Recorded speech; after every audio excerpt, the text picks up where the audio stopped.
Hello everyone, আজকে এমন একটা বিষয় নিয়ে কথা বলবো যেটা আসলে আপনার এবং সবার, আপনি থেকে শুরু করে যে কোনো ধরনের মানুষ বা সবার সাথে সংশ্লিষ্ট। ভিডিওটা স্কিপ না করে ভিডিওটা পুরো দেখার জন্য আপনাকে অনুরোধ করছি। মাইসেলফ দীপঙ্কর দাস একটা জিনিস আপনাদের মাঝে উপস্থাপন করি, সে বিষয়টা আপনি দেখলে বুঝবেন। একটু দেখাই, তারপরে কথা বলি। দেখতে পাচ্ছেন আজকের দিনে একটা নিউজ সোশ্যাল মিডিয়াতে খুব ঘুরপাক খাচ্ছে, অর্থাৎ ওষুধ কোম্পানিগুলো ডাক্তারের স্যাম্পল বা উপহার দিতে পারবেন না। এখন ডাক্তার ভিজিট কিংবা ডাক্তারকে ওষুধ কোম্পানিগুলোর রিপ্রেজেন্টেটিভ, এমআইও বা এমপিও যাই বলেন না কেন, ইনফরমেশন অফিসার বা যাই বলেন, আসলেই ওষুধ কোম্পানির প্রতিনিধি। সোজা কথা, আমি তাদের কাছে সম্মান রেখে বলছি, আসলে এই লোকগুলোর উপর একটা পৈশাচিক নির্যাতন হয়। Doctor visit, doctor visit, doctor visit, doctor visit কেন পৈশাচিক নির্যাতন সেটাও আপনার একটু বোঝা দরকার। দেখেন, জীবন রক্ষাকারী ওষুধ, সেই ওষুধ কোম্পানিগুলো কিছু লোক নিয়োগ দিয়ে থাকে। বলা বাহুল্য, বাংলাদেশের শিক্ষিত বেকার ছেলেদের একটা আড্ডা বা আতুর ঘর হচ্ছে, সেটা হচ্ছে ওষুধ কোম্পানি। কারণ বাংলাদেশের প্রেক্ষাপটে চাকরি পাওয়াটা অত্যন্ত কঠিন। তো যাই হোক, মামা খালুর দরবারে বা যে কোনো বিষয় না থাকলে যে চাকরি পায় না, সে জানে আসলে এই বিষয়টা কি। ওষুধ কোম্পানিতে বাধ্য হয়ে আসে।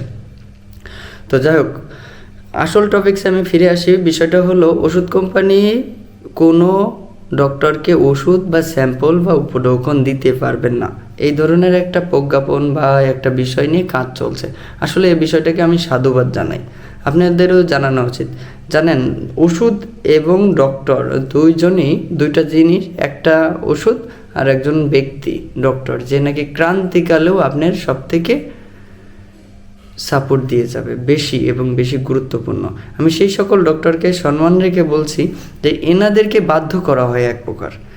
আমি জেনে বুঝে কথাগুলো বলছি, এনাদেরকে বাধ্য করা হয় উক্ত কোম্পানির ওষুধ লিখতে। টাকা দেওয়া হয়, ওষুধ কোম্পানির স্যাম্পল দেওয়া হয়, বিরক্ত করতে করতে মনে করেন যে একটা ওষুধের নাম হচ্ছে, যাই হোক কোনো কোম্পানির নাম নিলে আবার কারোর আবার গায়ে জ্বালা বাঁধতে পারে বা ওই কোম্পানির খারাপ লাগতে পারে। যাই হোক, আমি সেটা বলছি না। মনে করেন যে একটা কোম্পানির ওষুধের নাম কবুতর, কারণ কবুতরের ওই ওষুধে কী গুণাগুণ আছে না আছে সেটা ডক্টরকে বোঝানোর জন্য যে লোকটা নিয়োগ দেওয়া হয়, সেই ডক্টরের বোঝানোর জন্য নিয়োগ দেওয়া লোকটা প্রতিনিয়ত ডক্টরের দ্বারস্থ হয়। সেটা সকাল হোক, সন্ধ্যা হোক, দুপুর হোক, রাত হোক, যে কোনো উপায়ে। এখন বলতে পারবেন যে এই মুহূর্তে যদি ওই ডক্টর ভিজিট, দ্যাটস মিন রিপ্রেজেন্টেটিভরা ডক্টরের কাছে যদি না যায়, তাহলে প্রমোশনটা হবে কি করে? আসলে প্রমোশন, কোনটা ভালো ওষুধ কোনটা খারাপ ওষুধ, একটা ডক্টর আসলেই সেটা বিবেচনা করে ডক্টর হয়েছে। এখন ভালো বা খারাপের বিবেচনাটা আমি করছি না, ডক্টরদেরকে বাধ্য করে। দেখবেন, প্রেসক্রিপশানটা নিয়ে যখন আপনি ডক্টর দেখায় বের হন, আমার ভিডিওটা এখন অবধি যে দেখছেন, কেউ অস্বীকার করতে পারবেন না যে আপনার সাথে এই ঘটনাটা ঘটছে কি না। প্রেসক্রিপশান বের হওয়ার সাথে সাথে কিছু লোক আপনার প্রেসক্রিপশানের ছবি তোলে। কিছু কিছু রোগী এই প্রেসক্রিপশানের ছবি তুলতে দেয়, আবার দেয় না। আমি আপনাদেরকে সবাইকে অনুরোধ করবো, ছবি তুলতে চাইলে তুলতে দিবেন, কারণ তাদেরকে টার্গেট দেওয়া হয়। ওটাও একটা টার্গেট যে আপনার প্রোডাক্টগুলো কী পরিমাণ লিখছে সেটা ডক্টরের প্রেসক্রিপশানে আছে কি না, সেটা তার বসকে, তার উপরস্থ সুপারভাইজারকে দেখাইতে বাধ্য করা হয়। তো এমতো অবস্থায় যদি এটা বন্ধ হয় আসলে একটা ভালো ব্যাপার, সাধুবাদ জানাই। তো যদি তাও বন্ধ হয়, এর মধ্যে আরেকটা ঘটনা আছে, বলছে যে ইমেইলে যোগাযোগ করুন। একটা ডক্টরের ফোন ধরার মতো সময় থাকে না, সে আবার ইমেইল, উক্ত ডক্টর ইমেল খুলে প্রমোশন দেখবে, আবার সেই অনুযায়ী লিখবে না। আমি ডক্টরের দোষ দিচ্ছি না, ডক্টর এর হাতের লেখা খারাপ হয়, এর পিছনে একটা যৌক্তিক কারণ আছে। ডক্টরদের অনেক বেশি স্টাডি করতে হয়, অনেক দ্রুত লিখতে হয়। লেকচারগুলো দেওয়ার সাথে সাথে তাদেরকে সেই লেকচার ক্যাপচার করতে হয়, খাতার দিকে নজর দেওয়ার সময় না, এই জন্য হাতের লেখা খারাপ হয়। এটা নিয়ে অনেকের কমপ্লেন থাকতে পারে, আমি জেনে বলছি। আমি বলতে পারেন অমুক ডক্টরের হাতের লেখা ভালো, হইতেই পারে, তোর মধ্যে যে গুছাইয়ে নিয়েছে তারটা ভালো। এখন এই ডক্টরের ওষুধ প্রমোশনের জন্য কোম্পানিগুলোর যে বাধ্য করা হয় রিপ্রেজেন্টেটিভ বা অন্যান্য যারা আছেন, তা এটা যদি পরিত্রাণ পাওয়া যায়, আসলে এই রিপ্রেজেন্টেটিভ থেকে শুরু করে আমরাও ভালো ধরনের ট্রিটমেন্ট পাবো। তারপরেও একটা নিনজা টেকনিক আছে কোম্পানিগুলোর, জানেন? শুনলে অবাক হবেন। ঘরে পৌঁছে দেওয়া হয়। ঘরে পৌঁছে দেওয়া হয়। কি পৌঁছে দেওয়া হয়? এসি লাগবে, এসি। যদি ডক্টর তার পেশাদারিত্ব বা সেবামূলক জায়গা থেকে সরে আসে তখন সে অনেক কিছু গেইন করতে পারে। একটা প্রোডাক্ট লেখার জন্য একটা এসি কিংবা ভ্যাকুয়াম ক্লিনার কিংবা আপনার ঘরে যা লাগে সবই দিবে ওষুধ কোম্পানি, আর এই দায়িত্ব পড়ে রিপ্রেজেন্টেটিভের উপর। তো যদিও এটা হয় তাহলে দুইটা ভালো কাজ হবে। নাম্বার ওয়ান, এই রিপ্রেজেন্টেটিভের উপর যে পৈশাচিক অত্যাচারটা হয়, যে ডক্টর ভিজিট দেন ডক্টরদের যে বাধ্য করা হয়, ভালো হোক আর খারাপ হোক বা গুণগত মান কেমন হলো না হলো বিবেচনা না করে লিখতে বাধ্য করা হয়, সেটাও একটু হলেও কমবে। এখানে আবার একটা খারাপ বিষয়ও আছে, সেটাও আমি আপনাদেরকে উল্লেখ করি। পর্যায়ক্রমে অনেকগুলো বিষয় আমি উল্লেখ করব আজকের ভিডিওতে, এই পর্যন্তই উল্লেখ করি যে যদি ভিজিট না করা হয়, স্যাম্পল না দেওয়া হয়, তাহলে কি ক্ষতি হতে পারে।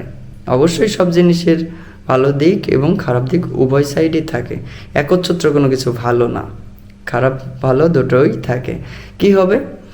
ডক্টরের কাছে নতুন প্রোডাক্ট বা নতুন জেনেরিক কিংবা নতুন কোনো ব্র্যান্ডিং আসলে তখন সেটা তার কাছে পৌঁছাবে না।